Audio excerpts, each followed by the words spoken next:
Imagine a moment in history where the fate of millions rests upon the decision of a single man. A moment where the promise of peace and stability stands as a beacon, but the shadow of inaction threatens to engulf it. Today, we will delve into a narrative of power, promises, and a colossal opportunity, tragically lost, that could have redefined the future of a nation. Prepare yourself for a story that transcends politics, touching the very heart of trust and leadership. If you are interested in stories that reveal the inner workings of power and their profound impacts, go ahead and subscribe to this channel right now. Your presence is essential for us to continue exploring these narratives that shape our world. On the fertile banks of the Niger Delta, in the pulsating heart of River State, a political storm was brewing, the thunder of a bitter dispute echoing through every village and city, leaving a trail of uncertainty and apprehension among its inhabitants. The clash between the former governor, now Minister of the Federal Capital Territory, Nigerian, and his successor, the then newly inaugurated Governor Siminalayi Fubara, was not merely a conflict of personalities, but a fierce battle for control of the reins of power, threatening to destabilize one of Nigeria's most vital and resource-rich regions. It was an intricate web of tested loyalties, unrestrained ambitions, and the silent clamor of a people who yearned for stability amidst the turmoil. The atmosphere in the capital, Port Harcourt, was charged with tension, with rumors and speculations running rampant like wildfire, fueling anxiety and the fear of escalating violence that could sweep away the fragile peace that still existed. Public servants found themselves divided, business owners watched with concern as the climate of uncertainty affected their enterprises, and ordinary citizens, who should have been the beneficiaries of effective governance, felt held hostage by a dispute that seemed far beyond their comprehension or control. Governance was paralyzed, trust in institutions dwindled daily, and the hope of a more serene future seemed to slip through the fingers of the populace, leaving a painful void. In this scenario of growing instability, all eyes turned to Abuja, to the figure of Nigeria's president, Bola Ahmed Tinubu, whose power and authority were seen as the only anchor capable of stemming the tide of discord that threatened to drown River State. There was a palpable expectation that the president, with his experience and negotiating skills, would intervene to bring order to the chaos, not just as a mediator, but as a guarantor of the Constitution and the country's democratic stability. The entire nation waited, with a mixture of hope and skepticism, for his leadership to rise and extinguish the fire before it completely consumed the social and political fabric of such a fundamental state. It was at this boiling point that President Tinubu, in a gesture that seemed to be the answer to the yearnings of a nation exhausted by discord, decided to intervene directly in the conflict, inviting the main actors to a negotiation table in Abuja. The news of this presidential initiative reverberated like a whisper of a better future, a promise that calm would finally be restored and that law and order would prevail over the political disorder that haunted River State. There was a collective sense of relief, that the weight of presidential authority would bring the clarity and resolution so desperately needed, dispelling the dark clouds hovering over the state and igniting a flame of optimism in the hearts of Nigerians who were already weary of so much instability. The so-called peace agreement that emerged from these discussions was, at first glance, hailed as a triumph of diplomacy, a demonstration of the president's ability to unite rival factions for the greater good.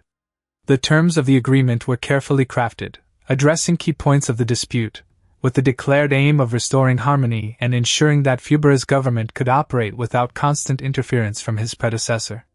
It seemed a clear roadmap for reconciliation, designed with the intention of strengthening governance and bringing much-needed stability back to the region, marking a turning point that filled many with renewed hope for calmer days. The public perception of this moment was one of cautious expectation, but undeniably laden with hope. For many, Tinubu's intervention was not just an act of mediation, but a crucial test for his young administration, an indication of his ability to handle complex internal crises and his determination to preserve the country's democratic integrity.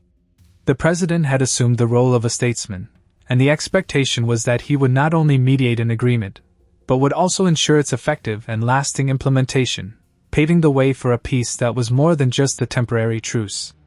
The nation watched, waiting to see if this promise would solidify into reality or vanish like so many others before it. However, the initial joy and optimism were quickly replaced by a growing sense of disillusionment, as the fragility of the so-called peace agreement became painfully evident, revealing its deep fissures and the lack of genuine commitment from some of the parties involved. The terms that seemed so promising on paper began to disintegrate in practice, unveiling that the root of the conflict had not been truly eradicated, but merely masked by a thin layer of rhetoric and superficial compromises. It was as if the wound was still open, throbbing with pain beneath a dressing that wouldn't adhere, and the venom of distrust and the power struggle continued to spread, undermining any chance of real and lasting recovery for Rivers State. Governor Fubara, the supposed beneficiary of this agreement, saw his authority systematically and relentlessly eroded, with opposing forces acting to undermine his ability to govern effectively and independently, openly defying the spirit and letter of what had been agreed upon under presidential auspices. Important decisions were contested, loyalties were questioned, and the power structure, which should have been consolidated by the agreement, instead disintegrated, leaving him in an increasingly vulnerable position. The promise of autonomy and a functional government became a mirage, and public confidence in the agreement's ability to bring real change began to dissipate, transforming hope into a bitter feeling of betrayal. For the people of Rivers State, the failure of the agreement meant a frightening return to uncertainty, with the shadow of political instability once again hovering over their daily lives, cutting short the promise of a safer and more prosperous future. The paralysis in governance persisted, investments retreated, and the social fabric continued to unravel under the weight of a conflict that seemed endless, exacerbating the suffering of a population already fragile from years of turbulence. The disappointment was palpable, and faith in institutions and in the ability of their leaders to deliver lasting peace significantly diminished, leaving a vacuum of disbelief where once there had been the expectation of a saving and transformative intervention. It was at this moment of unraveling, when the ineffectiveness of the agreement became glaringly obvious, that President TINUBU lost a monumental opportunity, a golden thread that could have rewritten not only the history of Rivers State, but the very manual of democratic governance in Nigeria. The chance to solidify Fubara's authority and ensure genuine, lasting peace was within his grasp, requiring not just the mediation of a pact, but the rigorous application of his presidential authority to ensure that the terms were met and that stability was the non-negotiable priority. It was a decisive moment to demonstrate the strength of leadership in the face of political intransigence, a potential turning point that, regrettably, was not fully seized. What the president could have done, and failed to do, was to go beyond merely mediating a forced handshake. He could have used the full weight of his office and the unquestionable influence of his position to ensure that every point of the agreement was respected, and that any attempt to undermine Governor Fubara's authority was swiftly and decisively repressed. He could have set a powerful precedent, showing that presidential leadership not only negotiates peace but imposes it when necessary, protecting the integrity of a democratically elected mandate against the stratagems of power. This would have been the true demonstration of statesmanship, an act that would resonate through generations, reaffirming an unwavering commitment to justice and stability. The loss of this opportunity was not merely a tactical lapse, but a strategic failure with profound and lasting implications. It weakened trust in the presidency's ability to resolve complex internal crises, conveying the message that agreements negotiated under the aegis of supreme power could be ignored with impunity, without significant consequences for those who disregarded them. The credibility of presidential mediation was called into question, and the danger of future regional conflicts, without an authoritative figure to enforce order, became a more real and worrying threat. The golden thread, which could have woven a tapestry of peace and respect for democratic norms, unraveled, leaving a painful void and a legacy of lost opportunities. Today, the bitter harvest of that lost opportunity is painfully evident in Rivers State, where political instability continues to be a persistent shadow, impeding progress and draining the energy of a population that deserves much more than perpetual turbulence. Internal conflicts persist, disagreements resurface with renewed intensity, and the atmosphere of distrust among political factions continues to stifle any initiative for significant development, transforming what should be a land of prosperity into a stage of incessant disputes. The promise of lasting peace has dissolved, leaving a trail of disillusionment, and the sad reality that a lack of decisive action at the right moment can have profound and far-reaching consequences. Beyond the borders of Rivers State, the failure to secure lasting peace and restore Fubara's authority reverberated throughout Nigeria, eroding public trust in the federal government's ability to mediate and resolve complex political disputes with the necessary firmness. The perception that agreements, even those sealed by the country's highest authority, can be ignored without serious repercussions, created a dangerous precedent, potentially encouraging future dissidence and disregard for peace pacts. This erosion of credibility not only weakens central authority but also fuels growing skepticism about the true solidity of the country's democratic institutions, paving the way for potential systemic instability.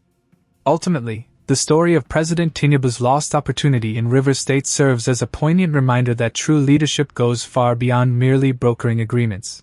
It lies in the capacity and willingness to ensure that those agreements are honored, protecting the integrity of institutions and the authority of the elected. It is a testament that, in moments of crisis, inaction or insufficient action can have immeasurable human and institutional costs, perpetuating the cycle of instability and undermining faith in the democratic system. May this narrative serve as a lesson for future generations, highlighting the colossal weight of decisions made at the pinnacle of power and the lasting impact of a golden opportunity, once lost, never regained. This story, filled with emotions and lessons, shows us the weight of decisions on the political stage. If you felt this connection, if this narrative resonated with you, please leave a like, subscribe to the channel so you don't miss the next stories, and share your opinion in the comments. Your interaction helps us continue exploring the truths that shape our world.